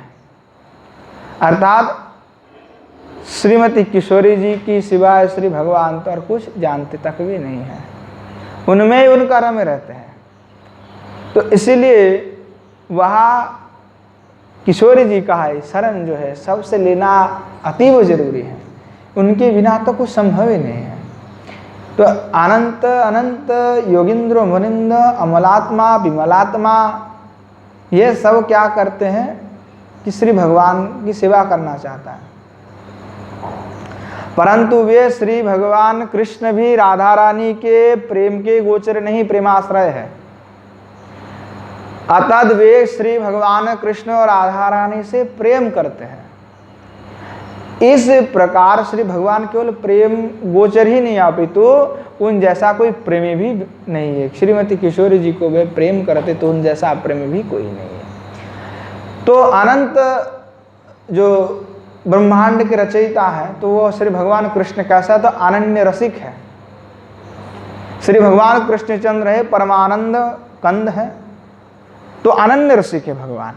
कैसे, जैसे कि वह कई लोग जो आमतौर पर हम देखते हैं कि भगवान के जो लीला के संबंध में कि यहाँ कई लोगों को शिकायत है, भक्तों का भी शिकायत है कि जो भगवान है वो अनंत कल्याण गुणमनिलय तो है, कल्याणमय है, रसिक है, परंतु अनन्य नहीं है। रसिक जो है एक निष्ठ नहीं होता है। कहने की तात्पर्य, अब इसको सिद्धांत भी जरूर है क्योंकि प्रश्न है, उठता है कभी कभी। तो कहते हैं जो रसिक है वो अनन्य नहीं है। जैसे भौरा है, वो कई से भी फूल खाते हैं, फूल से कई फूल से जाकर के वह मधु को पान कर लेता है, तो अनन्य कैसे रहा, किसी एक पर उसका निष्ठा नहीं है। जैसे कि विभिन्न अरविंद मकरंद का रस को वो पान कर लेता है, चाहे नीम के फूल से भी मधु लेता है और कई पद्म कमल से भी मधु लेता है, तो भाई वो सबसे जाकर के लेके फिरते हैं, तो अनन्य तो नहीं है। तो अर्थात जिसको कोई जगह प्रीति होते हैं उनको हम एकनिष्ठ नहीं कह सकते। इसी तरह जो श्री भगवान कृष्ण रसिक हैं पर अनन्य नहीं है, जैसे भ्रमर रसिक हैं पर अनेकों पुष्प का वो अरविंद का जो रस है उस रस का पान वे करते हैं, वह अनन्य नहीं है। अनन्य किसको कहा जाता है कि एक को छोड़ करके जो दूसरी और दृष्टि भी ना डाले, वो अनन्य है। और गोपाओं का ना क्या है, रसिक भी है और अनन्य भी है। वे श्री कृष्ण के पाद अरविंद के रस के रसिक हैं और केवल उनमें ही निष्ठा रखते हैं, संसार में तो उनकी निष्ठा बिल्कुल भी नहीं है। अर्थात लोक परलोक सब कुछ वे त्याग करके श्री भगवान कृष्ण चंद्र में ही केवल अनुरक्त है गोपियां, तभी उनको अनन्य जो रस है उन अनन्य रस के वशीभूत होकर के श्री भगवान जो है वशीभूत है, इसलिए और वशीभूत होकर के अनेकों लीला किए। और इसीलिए वशीभूत होकर के श्री भगवान कहा कि आप लोगों से मैं ऋणी हो और आप लोगों की ऋण में चुका नहीं सकता, वह ऋण में चुका नहीं पाऊंगा, ऐसा आप लोगों ने मुझे ऋणी बना दिए। तो क्योंकि लोग वेद स्वार्थ परमार्थ सब कुछ छोड़ करके गोपांगना अनन्य भाव से श्री भगवान का आश्रय किया कि न पारह्यम निर्विद्य समयुजाम ससाधु कृत्यम विबुधा उषापि कह दिए भगवान ने। तो भगवान का ये भी कहना है कि ये यथा माम प्रपद्यन्ते तथैव भजामि हम, जो हमको जिस प्रकार से भजते हैं हम भी उसी को उस प्रकार से भजते हैं, प्राप्त भी हो जाते हैं। तो गोपांगना कहती है तो फिर हम तो गोपांगना को आपको अनन्य भाव से ही भजते हैं, तो आप तो नाना प्रकार जो भक्त है उनके ऊपर प्रेम रखते हैं, ऐसा क्यों रखते हैं? आप तो अनन्य नहीं हुए थे फिर। तो श्री भगवान कृष्ण कहते हैं कि हम में यही तो कमी है, क्या हम अनन्य नहीं है? तो यहाँ इसीलिए हम आपकी प्रेम का बदला नहीं चुका सकते, उसका ऋण नहीं मिटा सकते। एक जन्म में तो छोड़ो, जन्म जन्म तक युग युगांत तक कल्पांतर तक शतायु सहस्रायु लक्षायु होने पर भी तुम्हारे जो ऋण है उस ऋण को मैं जो है मिटा नहीं सकता, क्योंकि अनन्य रूप से तुम्हारा जो निष्ठा है मुझ में जो प्रीति है, वैसे अनन्य निष्ठा से हमारी तुम्हारे में प्रीति नहीं है। क्योंकि हमारा तो माता पिता सख्या सबके ऊपर ध्यान रखना पड़ता है, भगवान है। क्योंकि वास्तव में मैं तो ईश्वर ठहरा बैठा, ईश्वर है तो सबको भाई करना पड़ता है, मेरा प्रतिज्ञा भी है। तो हमको तो अनंत भक्तों को देखना पड़ता है, भजते हैं हमें, सभी भजते हैं, तो सबका ध्यान भी हमें रखना है। हम तो किसी भक्त को उपेक्षा भी नहीं कर सकते, क्योंकि हम सर्वशक्तिमान भी हैं। तो भगवान सर्वशक्तिमान है, इसलिए वो किसी का उपेक्षा नहीं कर सकते। और भक्त जो है वह जीव होता है और वह एकनिष्ठ अनन्य हो सकता है, सर्वस्व को त्याग करके एकमात्र भगवान निष्ठ हो सकता है। पर भगवान तो अनंत ब्रह्मांडाधिपति हैं और अनंत भक्तों का स्वामी है, तो उनको तो सभी भक्तों को ध्यान रखना है। जब जो भाव में करे सो भाव में उनको ध्यान रखना है। तो उनमें रसिकता तो ठीक है पर अनन्यता ठीक नहीं है। कहते कि भौरा में रसिकता है पर चातक और मीन के समान अनन्यता नहीं है। रामचरितमानस में कहते हैं कि जग जस भाजन चातक मीना नेम प्रेम निज निपुण नबीना जलद जन्म मरि सूरत विसराऊ जाचत जलुप विपाहन न डाऊ चात को रटनी घटे घटे जाऊ बड़े प्रभु सब भांति भलाऊ। देखिए कि कहने की तात्पर्य कि ये इस जगत में जो चातक हैं और मीन हैं यही दोनों यश के भाजन हैं, क्योंकि ये दोनों अनन्य हैं। क्यों? इनका नेम और जो प्रेम है ये नित्य है, नवीन है। इसलिए ये कारण क्या है कि चातक को आप अमृत दे दो नहीं पिएगा, दूध दे दो नहीं पिएगा, वो भाले ही आप जल दे दो उसको वो नहीं पिएगा, वो नहीं पीना है उसको। वो पिएगा तो केवल जो है जो वह बारिश जो गिरता है उसका बूंद का जो टपक है वह जल पीता है वो, अर्थात स्वाति बिंद ही वो पिएगा, नहीं तो कुछ नहीं पीता है वो। वह जल दोगे कुछ भी दोगे तो आपने जो चंचु है उसको बंद कर लेता है वो। वह ये सोचता है उसको आप गंगा जल दे दोगे तो वो सोचेगा कि गंगा जल में पी लूंगा तो मेरा जो व्रत है वो भंग हो जाएगा, मेरा अनन्यता नहीं रहेगा। तो किसी कवि ने कहा कि एक बार क्या हुआ, किसी चातक पक्षी जो है डाल पर बैठे थे। कोई इतिहासकार में लिखा होगा किसी पुराण में, पुराणांतर में तो बहुत घटनाएं लिखते रहते हैं। तो किसी चातक जो है पक्षी वो बैठे थे गंगा जी के किनारे पर।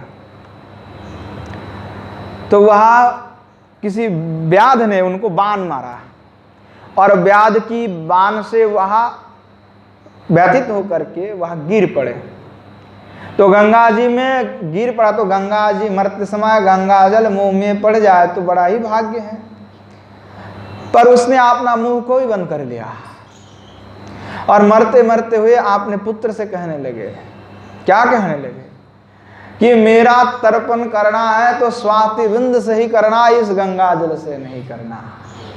क्या अनन्यता है, गजब की बात। तो यह व्रत है चातक का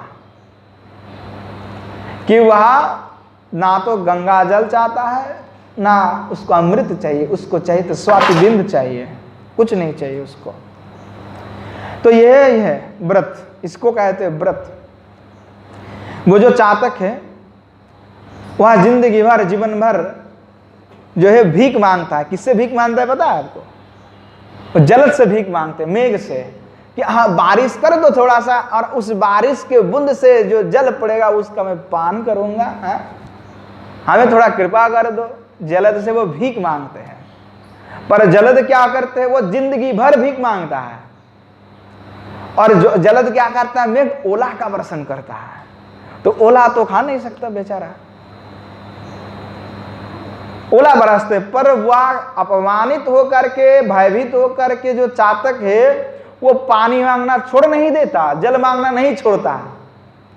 वह कभी मेघों को गाली नहीं देता। हम तो कुछ हो जाए गड़बड़ तो तुम भगवान को गाली देते हैं। नौकरी नहीं मिला, आईएएस की परीक्षा में फेल हो गया, तुम्हारे 2 लड्डू चढ़ाएंगे, बोले थे और चढ़ाएंगे नहीं, है ना। हम तो सौदाबाजी करते हैं, भगवान से भी सौदा। और जलद क्या करते हैं चाहते, वो कहते हैं कि कुछ गालियां नहीं देते, वो ओला बरसता है मेघ पर वो कुछ नहीं बोलते हैं और फिर भी भीख मांगता है। कहते थोड़ा सा वर्षण कर दो, और अमृत बिंद से उसको कोई मतलब नहीं। वहां देखो कैसा है कि भले ही जो जलद है अपमान करता है, उसको जल नहीं देता, जल मांगने पर क्या करते हैं? पत्थर देता है। कि ओला सा पत्थर के समान ही तो मानो कि जब ऊपर से गिरता है बड़े बड़े ओला तो इतने पत्थर की जैसा होता है एकदम बिल्कुल। एक बार ब्रज में गिर पड़े थे, ब्रज में तो पड़ते रहता है, तो एक बार बड़े बड़े जो गिर पड़े थे तो बड़े बड़े टैंकी वैंकी, हम गुरुकुल में थे तो बड़े बड़े टैंकी हमारा 4-5 स्टोर सब गया था, नष्ट हो गया था। तो वो बहुत मजबूत होता है। तो वह चातक पक्षी मांगता है क्या? जल, पर वो देता क्या? पत्थर जैसा ओला। पर वह अपमानित हो करके वह भी कुछ बोलता नहीं है। वह चातक जो है, वह चातक की जो रट है वह डटे रहता है कि मुझे जल चाहिए, वो कभी हटता नहीं पीछे। चातक की जो रटनी अगर घट जाए तो उसकी महिमा भी घट जाएगा, घटता नहीं वो कभी डरता नहीं है। तो वीर वह होता है, वीर किसको कहते हैं? वीर वह होता है जो अस्त्र शस्त्र के द्वारा आघात होने पर भी पीछे ना हट जाए। सूर वही होता है जो जितना जितना वज्रपात हो उतना उतना आगे ही बढ़ जाए। और सूर कोटि का प्रेमी कौन है? तो चातक है। जितना जितना मेघ के द्वारा उसको अपमान होता है उतना ही उसकी मेघ के प्रति, जल के प्रति उसका उतना ही प्रीति बढ़ जाता है। सोना जितना अग्नि में तापाया जाता है उतना ही उसका चमक बढ़ता है। और हमारे जिंदगी में कुछ अनाप शनाप हो गया तो हम तो भगवान को उल्टा डांटने लग जाते हैं, क्योंकि हमारा निष्ठा नहीं है, रति नहीं है, प्रेम नहीं है।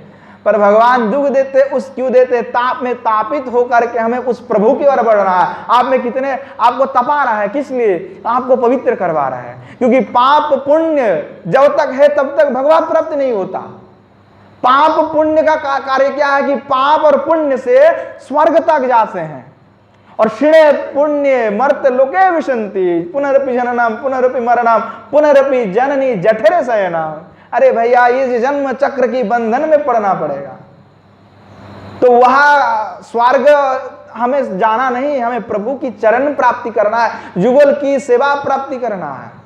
और उसके लिए प्रेम चाहिए, पुण्य का और पाप का पूर्ण नाश होना चाहिए, तब जाकर के प्रभु की चरण मिल सकता है।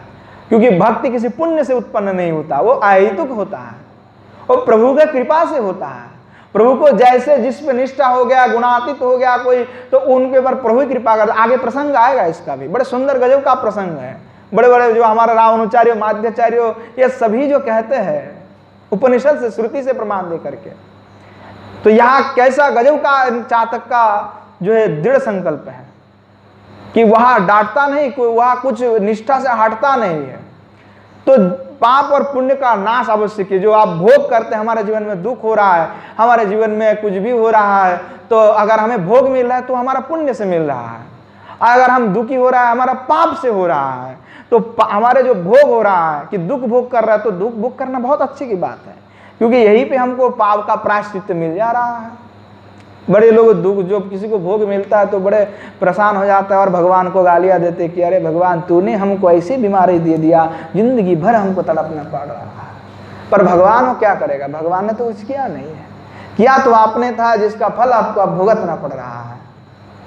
और फल भी भोग रहे तो अच्छी बात है ना, कि नरक में नहीं जाना पड़ेगा। अभी भोग लिया तुमने, नरक के जो यंत्रणा है उससे पहले इधर ही भोग लिया, तो यही बहुत अच्छी बात है।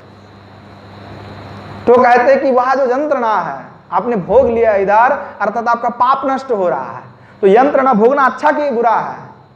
इधर पाप नष्ट हो रहा है तो अच्छा है ना, कि पाप इधर ही नष्ट हो गया, नरक में नहीं जाना पड़ रहा है। और पुण्य का नाश हो गया तो क्या हो गया कि पुण्य का भी नाश हो गया, हो रहा है हमारा भगवत प्रेम से। तो उसके तात्पर्य ये है कि हमको भाई स्वर्ग में भी नहीं जाना पड़ेगा और पुनरपि जननम की भी कोई चक्कर नहीं है, हमें तो प्रभु के चरण में जाना है। और उसलिए प्रेम की जरूरत है, पुण्य की नहीं। निष्ठा, प्रेम की जरूरत है, आसक्ति की जरूरत है। किस पर? वह भगवत प्रतिभार। विषय को छोड़ करके भगवान में जब तक आसक्ति होगा तभी संभव है, क्योंकि जब तक विषय के ऊपर किसी का ध्यान है, उसके हृदय में प्रेम उद्भुत होगा ही नहीं, प्रेम उद्भुत नहीं होगा। हम विषय को देखते रहेंगे तो भगवान कहेंगे जा बेटा तेरे को विषय चाहिए, हमने विषय दे दिया तेरे को, अब ये लेकर के तुम माथापच्ची करते रहे, हमें क्या मतलब है? तुमने जो मांगा तो हम दे दिया तुमको, क्योंकि जो मांगोगे वो दूंगा, वो दे देते हैं, कृपाशील है। पर जिसको प्रेम चाहिए उसको प्रेम देते हैं, पर प्रेम देने से पहले उसको तपा लेते हैं और वो देखते हैं कितना निष्ठा है उसमें, कितना निष्ठा है।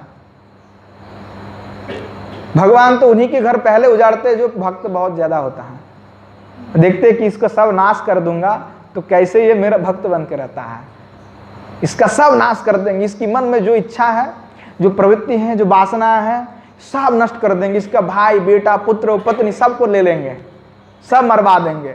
देखो ये कैसे सहन करके, कब तक सहन करके रह सकते हैं कि मैं भगवान के ऊपर मेरा प्रेम है, अटूट है, बंधन अटूट है, किसी के लिए मेरा मोह नहीं है, मैं तो भगवान प्रेमी हूं।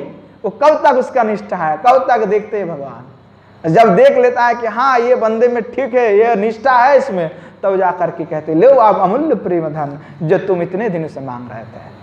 और जो सब कुछ मिल जाता है जो तुमने खोया है, पर पहले तो खोना पड़ेगा तब मिलेगा, क्योंकि ये खोने की जगह है। और खो जाओ उसी प्रेम में, अपने आप को भी खो जाओ, अपने आप का भी अस्तित्व मत समझो, खो जाओ उसी प्रेम में जिस प्रेम के लिए योगिंद्र मुनिंद्र भी जो तरसते हैं, जो चाहता है कि भगवान की पदरज प्राप्ति हो जाए। उस मधु का पान करते जो अमलात्मा विमलात्मा जो आनंद में उद्भासित होकर के मत्त हो जाता है, वैसे उन्मत्त हो जाओ उस प्रभु के प्रेम में, तब जाकर के संभव है। तो चातक का जो निष्ठा है वो अद्भुत है, वैसे निष्ठा होना चाहिए। तो इसीलिए यहां चातक की निष्ठा, और मीन की बात कहा गया, जो मीन यानी मछली जो है, मछली की भी निष्ठा बहुत बड़ा है। कैसा अनन्यता है उसका। अगर मछली को आप दूध की सरवर में डाल दोगे तो मछली क्या दूध के सरवर में जिएगा? रहेगा क्या? नहीं रहेगा, क्योंकि उसको दूध नहीं चाहिए। अगर उसके अमृत की सरवर में छोड़ दोगे तो अमृत को दो कड़ी को समझेगा कि अमृत दो कड़ी है मेरे पास, मेरे को तो जल चाहिए। हमें अमृत से क्या मतलब है, हमें तो जल चाहिए। अगर कोई मानो कि एकदम पूरा गर्मी है, पूरा रेत ही रेत है, उस रेत में कोई भटक रहा है और भटक के उसको अगर आप कहोगे लस्सी खाओगे, खाएगा? वो कहेगा मेरे को जल चाहिए, हमको कोई कोको कोला नहीं चाहिए, हमको कोई ऐसा ठंडा कोई नहीं ठंडक नहीं चाहिए, हमको तो जल ही चाहिए, नॉर्मल जल दे दो भाई कोई, क्योंकि उसके हृदय का अच्छा इच्छा वही है, उससे उसका संतुष्टि है। अनन्यता किसकी बात है? मीन की वहां मछली जल के बिना नहीं रहता। तो वह मीन का जल से प्रेम है, जल के प्रेमी है वो, उनमें उसका निष्ठा है। जल के बिना अमृत भी उसके लिए कुछ नहीं है, फीका है वो सब, दुग्ध भी उसके लिए कुछ नहीं है। तो मीन को लेकर के एक बात, गजब की बात किसी कवि ने लिखा, आपे दिरंबर पथम परितो पतंगा भृंगा रसाल मुकुलानि समाश्रयन्ति संकोच मंचति स्वरस्त्वयि दीन दीन मीनो तु हंत कतमाम गतिमभ्युपैति। कहते हैं कि देखो जल से भरपूर जो सरोवर है और उसमें कमल कमलिनी कुमुद कुमुदिनी प्रफुल्लित हो रहा है, और उसमें क्या है, हंस है, सारस है, करंडवादिक जो अनेकों विहंग पक्षियां हैं, अनेक पक्षियां सरोवर में घूमते रहते हैं, में अनेकों पक्षियां होते हैं। तो वहाँ उस जो सरोवर है उसमें कमल खिले हुए हैं, इत्यादि अनेक पुष्प भी हैं। तो उस सब में जो है भ्रमर भी जो है गुंजन कर रहा है, मधु ले रहा है उससे। और वहाँ क्या है, सरोवर में जो शोभा बढ़ा रहा है कि जब तक वहाँ विहंग है, पुष्प है, तो तब तक जो है शोभा है। और उस सरोवर के जो जल है, उस जल में क्या है, मीन है। तो एक ऐसा है जो बारिश का मौसम आ रहा है, बरसात, शरद काल आ रहा है। तो शरद, जैसे कि बरसात चला गया और बरसात चले जाते शरद काल आ जाता है। तो शरद काल में क्या होता है, बरसन नहीं होता है, अब वर्षा हो रहा है। बरसात के बाद फिर काशफूल आता है, वो खिलता है, जो शशि भी कहते हैं, शशि फूल भी कहते हैं, जिसको सीसा फूल भी कहते हैं, जो बंगाली में काशफूल कहते हैं, हिंदी में सीसा फूल भी कहते हैं, कि वो सफ़ेद सफ़ेद होता है। तो नदी के किनारे पे उगता है वो, तो कहते हैं कि वो सौंदर्य बढ़ा देते हैं, और सरोवर में भी वो खिलता है, तो उस समय बहुत अच्छा लगता है।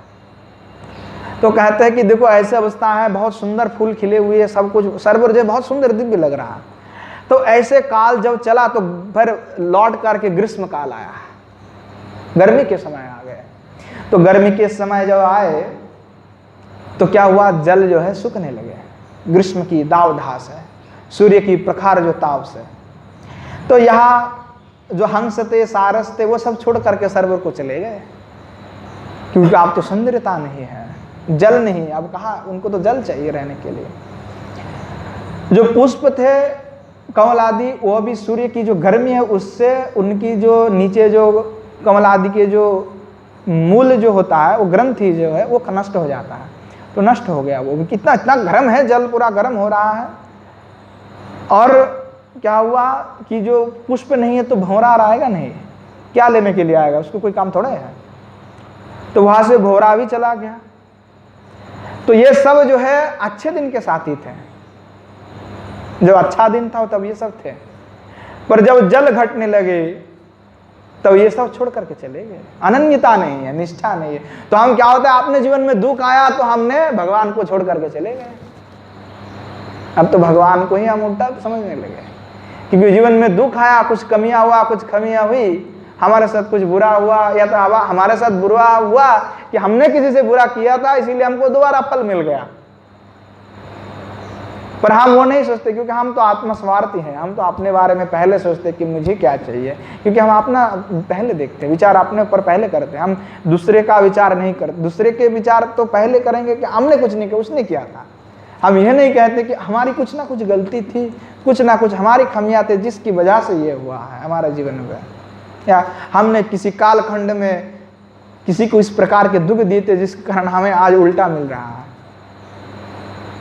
तो यह हम नहीं सोचते, हम तो आरोप किसी दूसरे के ऊपर लगा करके अपना फायदा निकाल करके चले जाना चाहते हैं, क्योंकि मनुष्य का स्वभाव है, अनंत काल से यही होते आ रहा है। पर समझदार पुरुष है वो कभी ये नहीं कहते, वो अपने ऊपर ही, जैसे कि रूप गोसाईपाद भजन करते थे, तो उनके सामने से जो एक ब्रजवासी चले गए थे, जो वक्रदंड तो लेकर के उनका जो है पैर ठीक नहीं था, तो उनको देख करके शायद लीला स्मरण कर रहे थे, तो उन्होंने हंस दिए थे। तो उनको लगा कि ये मैं चल नहीं पाता, उसको देख करके हंसने लगे। तो गोसाईपाद ने सोचा कि वह मेरा अपराध हो गया है, उन्होंने उनका पर आरोप नहीं लगाया। तो ऐसा अपने ऊपर ही आरोप लगाना चाहिए, सोच समझ करके कि भाई मेरे द्वारा ही हो रहा। तो ये आप अच्छे दिन के सब साथी थे, कुछ खमियां हुआ सब चले जाते, पर मीन क्या किया, वो मीन जो है सरोवर छोड़ करके वो जा नहीं सकता। चाहे वह विविध प्रकार के पतंग है, विहंग है, फूल है, पत्ते हैं, सब कुछ जो है शोभा जो बढ़ा रहे थे वो सब चले गए, छोड़ दिए सरोवर का साथ।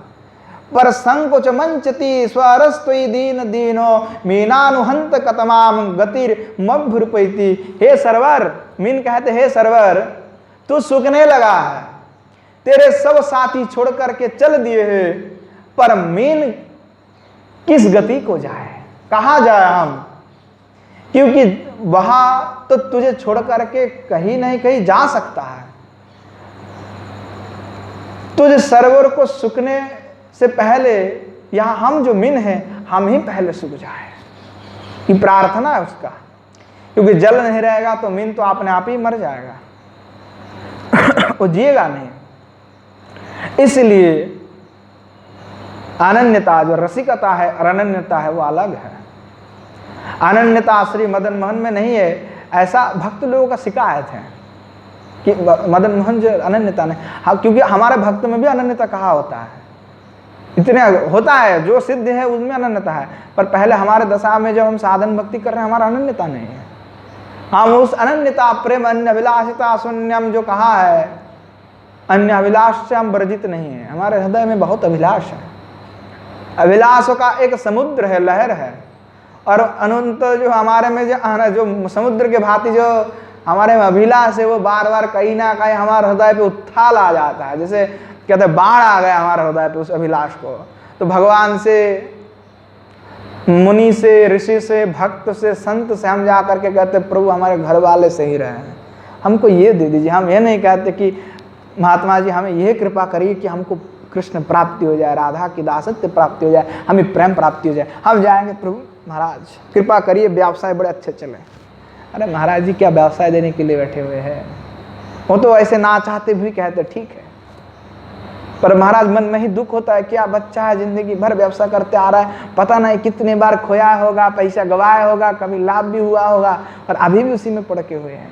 कुछ हमसे अच्छा ही मांग लेते, प्रेम मांग लेते, प्रेम देने के लिए बैठे हैं हम, फिर अच्छा सोच लेते, पर वहां नहीं मांगते जो हमें चाहिए, वो हमेशा ही विषय मांगते, क्योंकि विषय का एक बड़ा समुद्र हमारे हृदय पे है और हम वही मांगते हैं क्योंकि हमारे में विषय है।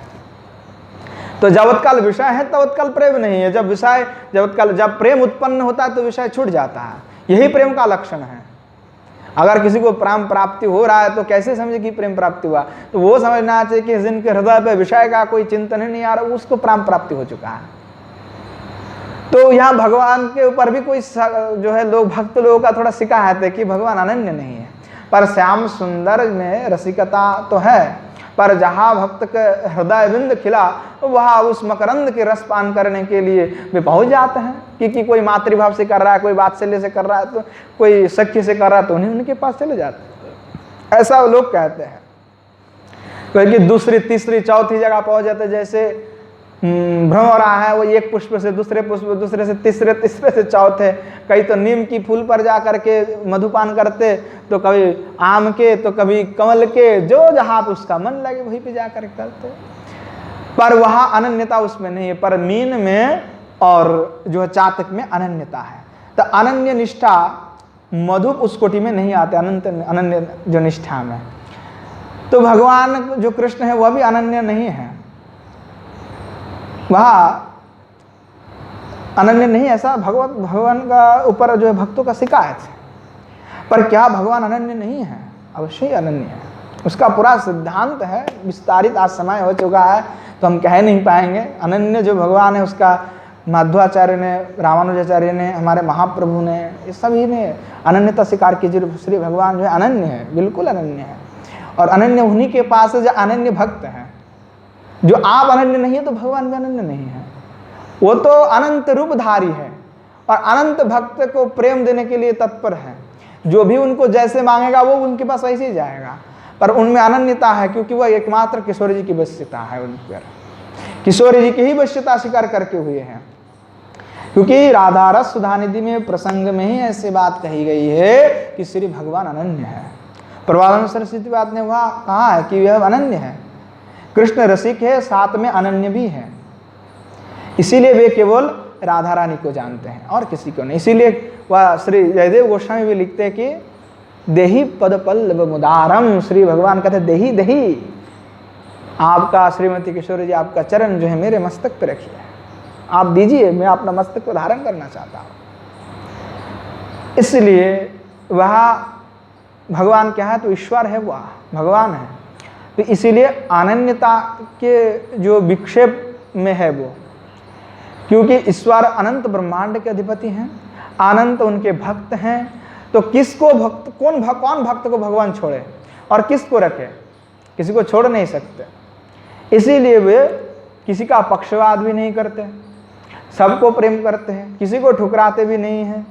तो इसलिए यह जो समस्या है लोगों का, जो शिकायत है भगवान के ऊपर, उस शिकायत का जो हमारे आचार्य हैं, जो साधक है, वो अनेकों भावुक ने उसको आपने अपने ढंग से उसका सिद्धांत दिए हैं। और वो बड़े गजब की बात है कि भगवान अनन्य है, श्रीमती किशोरी जी की बात बसीभूत है।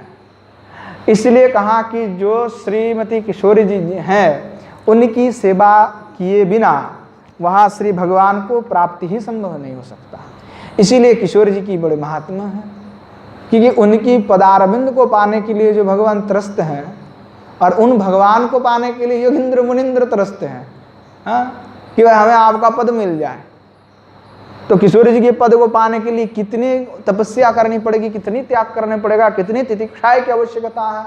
उस राधा राधा नाम का जब ही करते रह जाए व्यक्ति जिंदगी भर, तो क्या इससे संभव होगा। और राधा राधा जब तो करते रहे, साथ साथ में वैराग्य भी दिखाए, विषय को भी छोड़े। ऐसा ना हो कि हम राधे राधे करते गए और पॉकेट में झोली भरते गए, तो ऐसे से कोई काम होने वाला नहीं है। तो भगवान कहेंगे कि भाई तुमने तो हमारे बड़े खूब नाम लिए, नाम का फल भी तुमको मिल गया, जब जस मान प्रतिष्ठा तुमको चाहिए तो वो भी हमने दे दिया, अब हमें तो छोड़ दो। और ऐसे छोड़ना भी नहीं, अपने आप छूट जाता है, छोड़ना भी नहीं पड़ता। आपने विषय को पकड़ा तो बस भगवान का कि भाई ये ठीक है, ले लो, हम चल पड़े। ऐसा भक्तमाल में भी घटना है। भगवान उनके गोद में आकर के रोज खेलते थे, और उनके घर में एकदम पूरा जो है वो भिक्षावृत्ति करके खाता था, तो उनके बाल बच्चे कुछ खा नहीं पाते थे। और बच्चे को क्या करते, तो खाली जो हांडी होता है उसमें जल भर करके कहते हो रहा है, हो रहा है, हो रहा है, भोग लगेगा लगेगा। तो बच्चे भी खुश हो जाते हैं, हाँ हाँ भोग लगेगा। तो उनका पत्नी कहते तुम्हारे गोद में आकर के श्री बाल गोपाल खेलते हो, तुम उनसे कुछ मांग लिया करो। हाँ, और भगवान भी उसको लालच देते हैं, कहते अरे तुम मांग लो, कुछ भी मांग लो, है ना। तो एक दिन रोज आकर के भगवान कहते कि कुछ मांग लो, कुछ मांग लो। तो वो भक्त कहते हैं कि भगवान आपसे एक बात सच कहिएगा, मेरे से एक ही बात पूछेंगे, मिथ्या मत बोलिए, क्योंकि आप हम जानते हैं मिथ्या बोल, पहले प्रतिज्ञा करिए सत्य बोलेंगे। भगवान कहते ठीक है हम सत्य बोलेंगे। बोले आप जो कहते कि तू ले ले ले ले, अगर हमने कुछ आपसे मांग लिया तो आप सही कहिए कि उसके बाद से, उसी क्षण से क्या आप दोबारा मेरे पास आएंगे, मेरे गोद में खेलेंगे। तो भगवान तो मौन हो जाते, बोले बताइए बताइए। तो भगवान कुछ नहीं बोल पाते। भगवान कहते आपसे तो मैं कुछ बोलूंगा भी नहीं कि तुम कुछ मांग लो ना। तो उसके बाद भगवान कहते तुमको स्वतः ही सब कुछ प्राप्ति हो जाए। तो भगवान देखो कि कैसा है कि वो चाहते कि कुछ ले ले, भाई मुझे तो छोड़ दे कम से कम, नहीं तो मेरे को तो रोज रोज आना पड़ रहा है इसके पास। दर्शन देने के लिए आओ, लीला स्मरण करेगा तो उसकी लीला में भी आ जाओ, साक्षात दर्शन देने के लिए। अब हमने कुछ विषय मांग लिया, था नहीं सर यश प्रतिष्ठा मान में हम फंस गए, हम चल रहे, हमारे पीछे 50 तो चेले चल रहा, तो बस हो गया काम, बड़े बड़े मंदिर बनाए, प्रतिष्ठा आ गया, यश हो गया। तो भगवान कहेंगे बेटा तुमने ये रख लो, हम तो निकल पड़े। तो वह संभव तभी तक है जब आप विषय को छोड़ के हुए हैं, विषय से आपने संपर्क रखा, तो बस भगवान जो है कहेंगे ठीक है करो अपना, हम तो चल पड़े। तो इसीलिए कहते कि विषय को छोड़ो, कृष्ण को पकड़ो, श्रीमती किशोरी की चरणारविंद को पकड़ो, नाम तो लिया करो, नाम के साथ साथ साथ जो है वह निष्ठा से भजन करो। विषय को छोड़ो, राग अभिमान देश शून्य हो जाओ, हो करके केवल किशोरी जी की प्रेम में जो है उन्मत्त हो जाओ, उनकी दासता स्वीकार करो, और उन्हीं की भाव भावित होकर के उनके चरणारविंद के रज की प्राप्ति के लिए एकांत होकर के भजन किया करो। तो इसी प्रकार से साधकों को अपना लगाव के साथ, पूर्ण निष्ठा के साथ 100% जो प्रेम है वह प्रेम श्री किशोरी जी के किया करे, तभी जाकर के वहाँ प्रेम प्राप्ति संभव, उनकी चरण रज की प्राप्ति संभव है। तो आज समय हो चुका है, आज यहीं पे हम विश्राम देते हैं। आगे जो भगवान के ऊपर जो शंका है, उसका जो शिकायत है भक्तों का, उसका भी हम आस्वादन करेंगे, कैसे हमारे आचार्य ने उसका सिद्धांत दिए हैं। आज यहीं पे विश्राम देते हैं। जय जय श्री राधेश्याम निताय गौर हरि बोल। श्रीमन महाप्रभु की जय। श्रीमन महाप्रभु के समस्त पार्षद वृंद की जय। श्री नवद्वीप धाम की जय। श्री युगल सरकार की जय। श्री गिरिंद्र बिहारी भगवान की जय। श्री गिरिराज गोवर्धन की जय। श्री यमुना मैया की जय। श्री भागवत निवास की जय। श्री वृंदावन धाम की जय। श्री पंडित बाबा की जय। श्री कृपा सुंदर बाजी महाराज की जय। श्री विष्णु बाजी महाराज की जय।